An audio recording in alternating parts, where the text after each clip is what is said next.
ಭಿಕ್ಷುಕನೋರ್ವ ಒಂದು ಮನೆಗೆ ಯೋಚಿಸುತ್ತಾ ಹೋಗುತ್ತಾನೆ. ಆತ ಆ ಮನೆಯನ್ನು ನೋಡುತ್ತಾನೆ. ಅದು ಮನೆ ಅಲ್ಲ, ಅರಮನೆ. ನೋಡಿ ಮುಗಿಸಲು 2 ಕಣ್ಣು ಸಾಲದು. ಹೊರಗಡೆ ಐಷಾರಾಮಿ ಕಾರುಗಳು ಸಾಲುಗಟ್ಟಿ ನಿಂತಿವೆ. ಹೊರಾಂಗಣದಲ್ಲಿ ಅರಮನೆಯ ಒಡೆಯ ಕಪ್ಪು ಕೂಲಿಂಗ್ ಗ್ಲಾಸ್ ಒಂದನ್ನು ಹಾಕಿ ಐಷಾರಾಮಿ ಕುರ್ಚಿಯಲ್ಲಿ ಕುಳಿತಿದ್ದಾನೆ. ಅವನ ಪಕ್ಕದಲ್ಲಿ ಸುಂದರಿಯಾದಂತಹ ಪತ್ನಿಯೂ ಇದ್ದಾಳೆ. ತಂದೆ ತಾಯಿಯ ಸೇವೆಗೆ ಸದಾ ಸಿದ್ಧರಾಗೋ ಮಕ್ಕಳು ಇದ್ದಾರೆ. ಇದನ್ನೆಲ್ಲ ಗಮನಿಸಿದ ಭಿಕ್ಷುಕ ಹೇಳಿದ, ಓ ಯಜಮಾನರೇ, ಓ ಯಜಮಾನರೇ, ನೀವೆಷ್ಟು ಭಾಗ್ಯವಂತರು. ದೇವರು ನಿಮಗೆ ಎಷ್ಟು ಅನುಗ್ರಹ ನೀಡಿದ್ದಾನೆ. ನಿಜಕ್ಕೂ ನೀವು ಭಾಗ್ಯವಂತ. ನಿಮಗೆ ದೇವರು ಅರಮನೆ ನೀಡಿದ್ದನಲ್ಲವೇ? ನನಗೆ 1 ಇಂಚು ಭೂಮಿಯೂ ಇಲ್ಲ. ನಿಮಗೆ ದೇವರು ಐಷಾರಾಮಿ ಕಾರು ನೀಡಿದ್ದಾನಲ್ಲವೇ?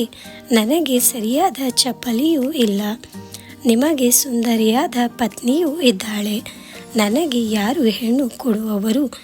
ಆದ್ದರಿಂದ ಮಕ್ಕಳು ಇಲ್ಲ. ನಿಜಕ್ಕೂ ನೀವು ಭಾಗ್ಯವಂತರು.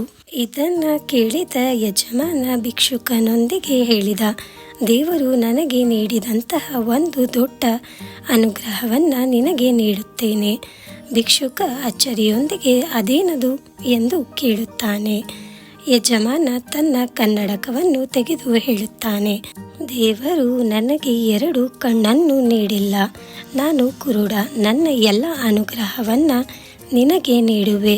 ನಿನ್ನ 2 ಕಣ್ಣುಗಳನ್ನು ನನಗೆ ನೀಡುವೆಯಾ? ಭಿಕ್ಷುಕ ಏನು ಮಾತನಾಡದೆ ಅಲ್ಲಿಂದ ಹೊರ ಬಂದ.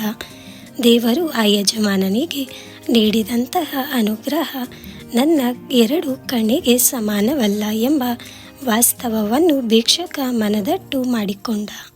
ಇರುವ ಭಾಗ್ಯವ ನೆನೆದು ಬಾರೆನೆಂಬುದನ್ನು ಬಿಡು ಎಂಬ ಡಿ.ವಿ.ಜಿಯವರ ವಚನ ಅಕ್ಷರಶಃ ಸತ್ಯ.